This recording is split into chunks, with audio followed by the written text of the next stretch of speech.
大家好，我是超子，今天给大家分享包菜简单好吃做法。凉拌包菜，清脆爽口，天热来一盘，开胃又解腻。首先准备一颗可爱的包菜。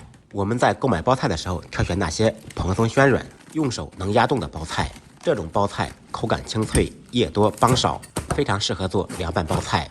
大家可以看一下里面的结构，非常松散，几乎没有菜帮。包菜无论炒着吃还是拌着吃，制作之前建议大家先用盐水浸泡一会儿，这一步可以有效的去除农药残留。先把包菜叶子一片一片取下来，在盐水中浸泡10分钟左右。自己做菜就要把食材处理干净一点，吃着放心。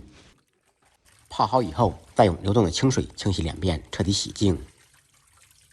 然后把包菜处理成自己喜欢的形状，撕成小块或者切成细丝。处理干净的包菜可以直接生拌或者焯水。今天我们就采用焯水的方法来制作。锅中做水，加入盐，食用油。水开以后，放入洗净的包菜，在锅中不要煮的时间太久，10几秒钟就可以了。把包菜煮至塌陷，变成深绿色。煮好以后捞出，放入冷水中浸凉。经过冷水浸泡，包菜吃着口感爽脆，而且不会变黑变黄。彻底浸凉以后，用罩篱捞出，用手压干水分。水分一定要控干，不然做出来水泥巴汤的，寡淡无味。然后放入盆中备用。接下来我们兑一个料汁，准备4、5粒大蒜，趁其不备拍匀剁碎。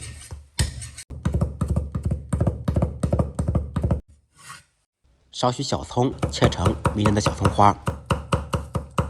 不能吃辣的同学放2、3个小米辣锻炼一下，切成小圈。切好以后一同放入碗中，放入1小勺白芝麻，1小勺辣椒面。起锅放少许植物油，油热以后放入10粒花椒，爆出香味。花椒炸出香味变黑以后，用米漏打掉残渣，把热的花椒油浇在小料上面，腾一下，香味就出来了。稍微晾凉以后，放入少许盐，半小勺白糖，1勺味极鲜酱油，1勺香醋，半勺蚝油，少许芝麻香油。一款万用凉拌汁就做好了，可以制作各种凉拌菜，拌天、拌地、拌空气、拌鞋底都嗷嗷香。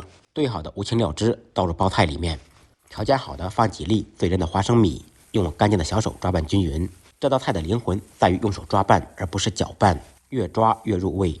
把包菜盛入盘中，一道清脆爽口又解腻的凉拌包菜就做好了。学废的同学可以试着做一下，不好吃您可以空手来找我。再忙再累，记得按时吃饭。下期视频见，拜拜。